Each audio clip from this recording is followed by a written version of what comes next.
Encontré a mi director general durmiendo en mi porche casi a medianoche, y por un segundo pensé que estaba demasiado cansado para ver con claridad. El columpio del porche se movía ligeramente con el viento frío, y había una silueta en él que no pertenecía a mi tranquila calle. Mi casa está situada al final de Maple Street, el tipo de lugar con aceras agrietadas y árboles viejos que levantan el hormigón. Aquí la gente todavía tiene porches de verdad, no solo escalones. El mío es pequeño, lo construí con mis propias manos y siempre me ha hecho sentir segura. Hasta esa noche, acababa de entrar en el camino de entrada después de otro largo día de trabajo. El proyecto Harmon había estado agotando a todo el mundo y Margaret Vane había sido más dura que nunca. Cada detalle tenía que ser perfecto. Cada error se sentía como un fracaso personal. Estaba deseando disfrutar de las obras y del silencio. Entonces, los faros de mi coche iluminaron el porche y la vi. Al principio pensé que era algún niño del barrio. Quizás borracho, quizás perdido. Apagué el motor y me quedé allí sentado, con la mano en el teléfono, debatiéndome entre llamar a alguien o no. Estaba agotado, me dolía la espalda y no quería problemas. Pero la silueta no se movía, así que salí del coche y le pregunté si estaba bien. Levantó la cabeza y, incluso bajo la débil luz del porche, reconocí ese rostro, el mentón afilado, la nariz recta, la postura que nunca desaparecía del todo. Margaret Vane, mi jefa, la directora general, la mujer cuyo nombre abría puertas y cerraba presupuestos. Estaba sentada en el columpio de mi porche, temblando con un abrigo fino y una pequeña maleta rota a sus pies. Dije su nombre sin pensar y subí corriendo los escalones. Tenía el maquillaje corrido, tenía los ojos rojos.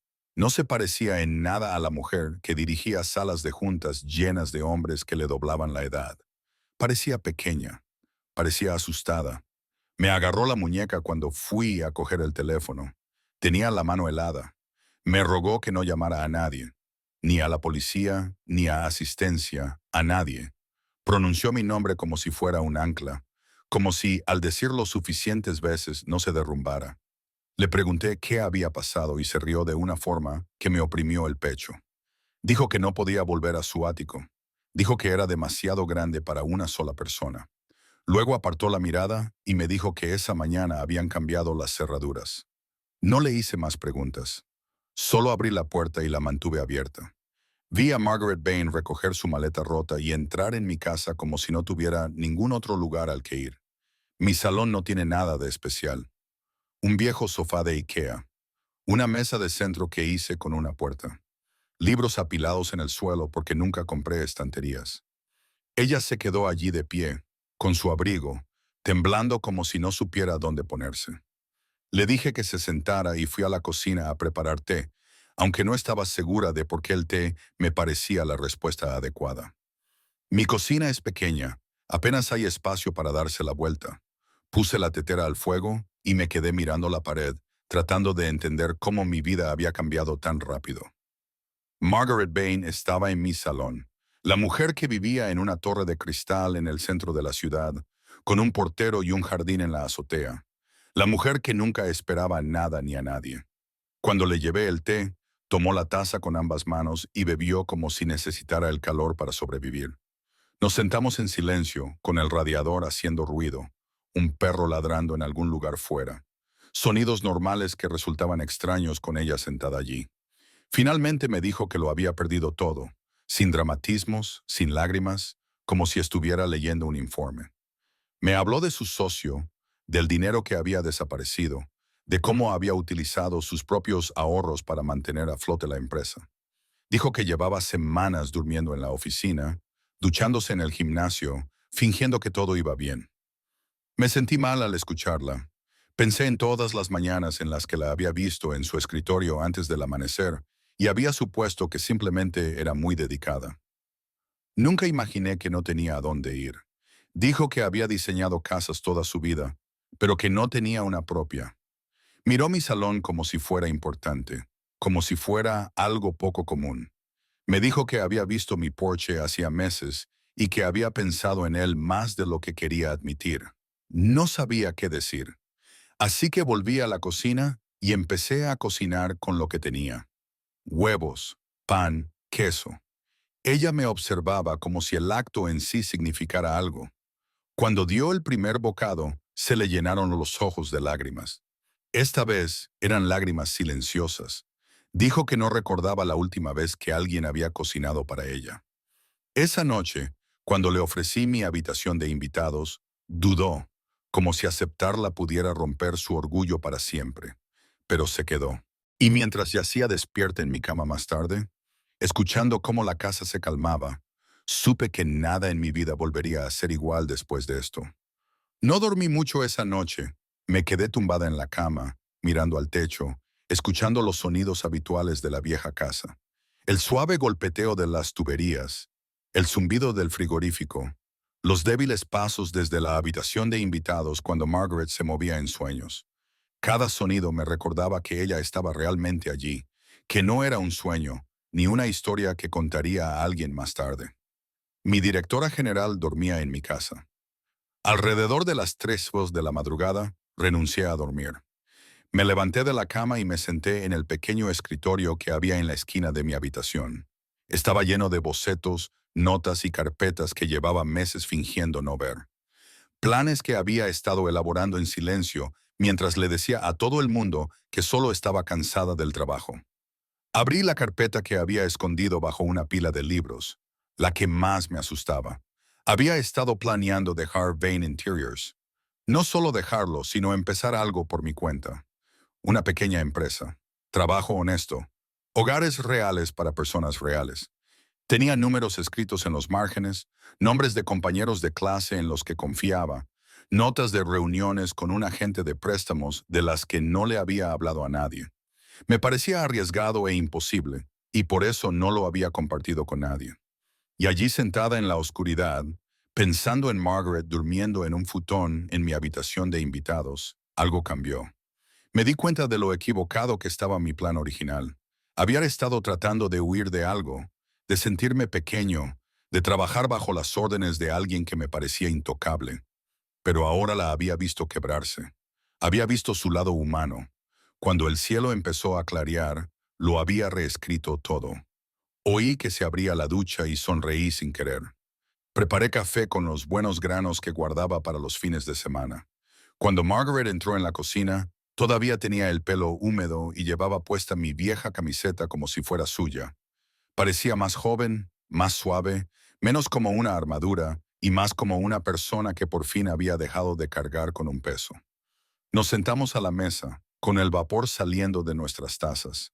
Empezó a hablar de lo que tenía que hacer a continuación. La quiebra, el cierre de la empresa, cómo decírselo al personal. Su voz era tranquila, pero le temblaban las manos. La interrumpí y deslicé la carpeta por la mesa.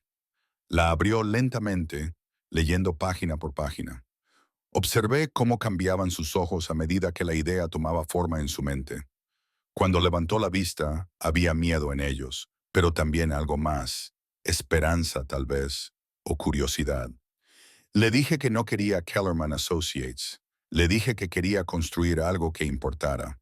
Le dije que no podía hacerlo sola.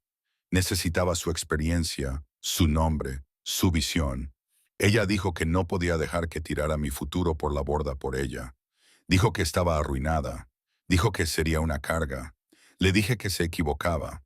Le dije que ya lo había dado todo para proteger a gente como yo y que esto no era caridad. Era una asociación. Se quedó junto a la ventana durante mucho tiempo, mirando mi desordenado patio trasero. Cuando finalmente se volvió hacia mí, dijo que sí, con una voz que parecía una mezcla de alivio y miedo. Los 2 días siguientes pasaron como una exhalación. Hablamos sin parar en la mesa del sofá hasta altas horas de la noche, sobre los proyectos que aceptaríamos y los que rechazaríamos, sobre cómo queríamos que se sintiera la gente al entrar en una casa diseñada por nosotros, sobre los errores que nunca volveríamos a cometer. Ella me contó anécdotas de sus inicios en la profesión. Yo le conté por qué había comprado esta casa en lugar de un piso en el centro. Cada conversación desvelaba una nueva faceta. El jueves por la mañana intentó preparar el desayuno y quemó las tostadas. Entré y la encontré llorando, con mi vieja sudadera de la universidad puesta como si fuera una armadura que aún no sabía cómo llevar. Entonces me di cuenta de lo frágil que era esta nueva versión de ella, y de lo valiente. Le enseñé a manejar la tostadora estropeada. Se rió cuando por fin salió bien. Una risa pequeña, insegura pero real.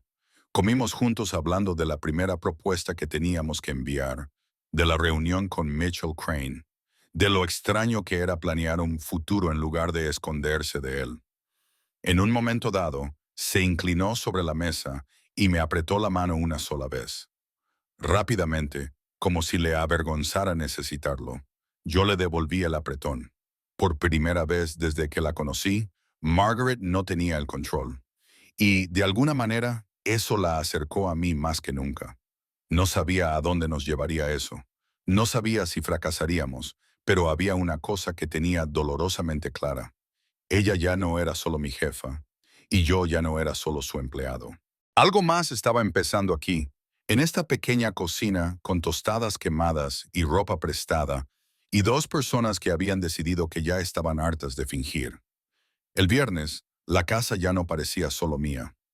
Margaret se movía con cuidado, como si tuviera miedo de romper algo, pero su presencia se había instalado de todos modos. Su maleta seguía junto a la puerta de la habitación de invitados, todavía medio llena, como si aún no confiara en el suelo que pisaba. Le dije que podía guardar sus cosas. Ella sonrió y dijo, quizás mañana. Convertimos mi salón en una oficina temporal. La mesa de centro se convirtió en un escritorio cubierto de papeles, ordenadores portátiles y cuadernos de dibujo. Apartamos el sofá para hacer espacio. Todas las mañanas comenzaban con café y silencio. Y luego el día se llenaba lentamente de ideas. Ideas reales, no del tipo que solo existían en reuniones y diapositivas. Ver a Margaret trabajar así era diferente. No había actuación, ni tono agudo destinado a impresionar o intimidar. Dibujaba con las mangas remangadas, el pelo recogido, tarareando suavemente cuando algo le inspiraba. Me pedía mi opinión y esperaba la respuesta. A veces se detenía y se reía de sí misma, diciendo que había olvidado lo que era disfrutar del trabajo. Fue entonces cuando me di cuenta de lo sola que debía de haber estado durante años. El sábado nos reunimos con Mitchell Crane en una pequeña cafetería del centro. Sin ayudantes, sin trajes formales. Margaret llevaba un abrigo sencillo y zapatos planos. Se notaba que estaba nerviosa por la forma en que sostenía la taza, pero cuando empezó a hablar de diseño se animó. Mitchell se inclinó, hizo preguntas y cuestionó ideas. Al final, accedió a darnos el proyecto del edificio de ladrillo rojo. Cuando volvimos al coche, Margaret se detuvo en la acera y se quedó mirando el edificio de enfrente como si necesitara recuperar el aliento. «Lo hemos conseguido», dijo. «Sí», respondí. Ella se rió y luego se tapó la boca, como si no pudiera creer que ese sonido hubiera salido de ella. Me abrazó sin pensarlo. Solo duró un segundo, pero lo recordé durante el resto del día. Esa noche, pedimos comida para llevar y comimos en el suelo, porque la mesa estaba llena de planos. Hablamos sobre los nombres para la empresa y discutimos con la naturalidad con la que lo hacen las personas cuando se sienten seguras. Me contó sobre el primer apartamento en el que vivió después de la universidad. Yo le conté sobre la noche que dormí en mi coche antes de comprar esta casa porque tenía miedo de endeudarme. Hubo momentos en los que el ambiente entre nosotros cambió. Pequeños momentos, miradas prolongadas, una pausa que se sintió más pesada de lo que debería. Ninguno de los dos dijo nada al respecto. Se sentía demasiado frágil como para nombrarlo. El domingo por la noche, se cortó la luz durante una tormenta. La casa quedó en silencio, salvo por la lluvia que golpeaba las ventanas. Encendí velas y nos sentamos en el sofá más cerca de lo necesario, compartiendo una manta porque la calefacción estaba apagada. Me dijo que tenía miedo, no de fracasar, sino de tener éxito y volver a perderse a sí misma. Le dije que yo también tenía miedo, de desear algo que pudiera arruinar lo que estábamos construyendo. Entonces me miró de verdad y sentí el peso de esa mirada. En ese momento, la directora general había desaparecido. También la empleada. Solo éramos dos personas sentadas en la oscuridad, tratando de decidir qué podían desear. Ella apoyó la cabeza en mi hombro como si fuera lo más natural del mundo. Yo no me moví. Sentía los latidos de mi corazón con fuerza en el pecho. Cuando volvió la luz, ninguno de los dos dijo nada. Ella se levantó, carraspeó y dijo que estaba cansada. Esa noche me costó aún más conciliar el sueño. A la mañana siguiente, me dijo que había encontrado un pequeño apartamento en venta.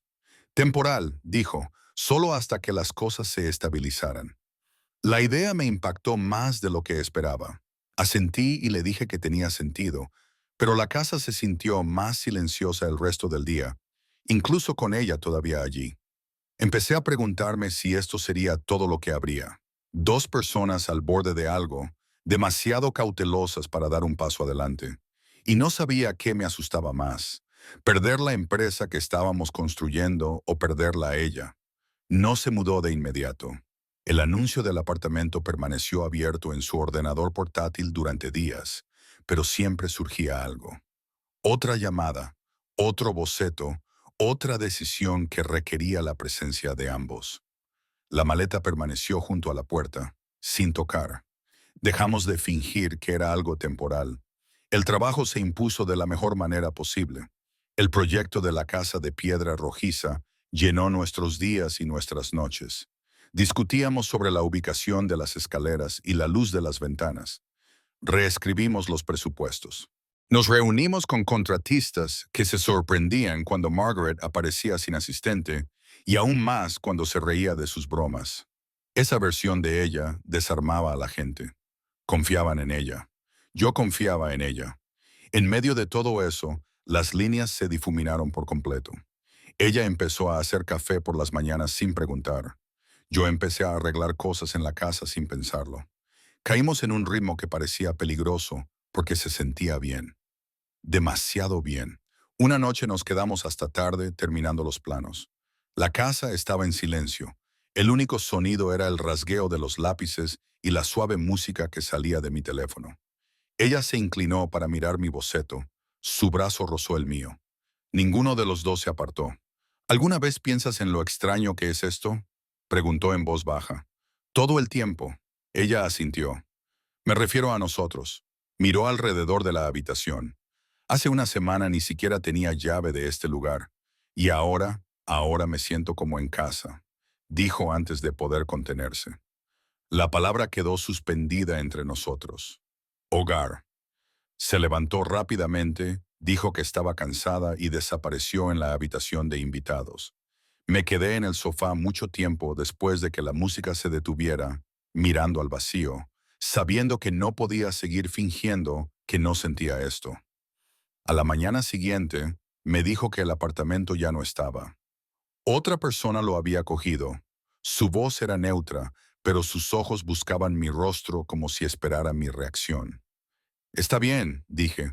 Encontraremos otro. Ella dudó. O tal vez no nos precipitemos. Ese fue el momento en que todo se rompió. No hablamos de ello inmediatamente. Trabajamos, reímos, evitamos lo obvio hasta que se hizo imposible ignorarlo. Salió a la luz una tarde tranquila mientras lavábamos los platos juntos, nuestras manos chocando en el fregadero. Caden, dijo en un susurro apenas audible, esto es cruzar la línea. Lo sé. No quiero hacerte daño. No lo harás. Se volvió hacia mí, con el agua aún corriendo, los ojos llenos de miedo y honestidad. He pasado toda mi vida siendo cautelosa, poderosa, sola. No sé cómo hacer esto sin arruinarlo todo. Extendí la mano, sin tocarla todavía. Yo tampoco. Pero sé que no quiero fingir que esto no existe.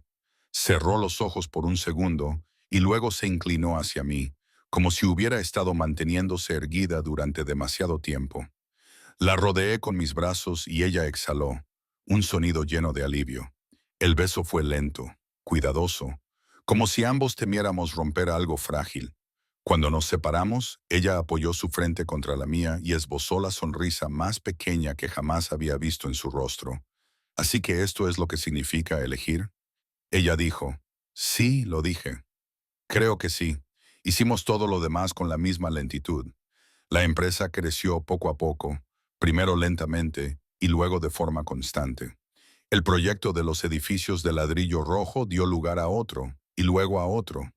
La gente empezó a hablar de nosotros, de la honestidad de nuestro trabajo, de cómo las casas parecían vividas antes incluso de que nadie se mudara a ellas.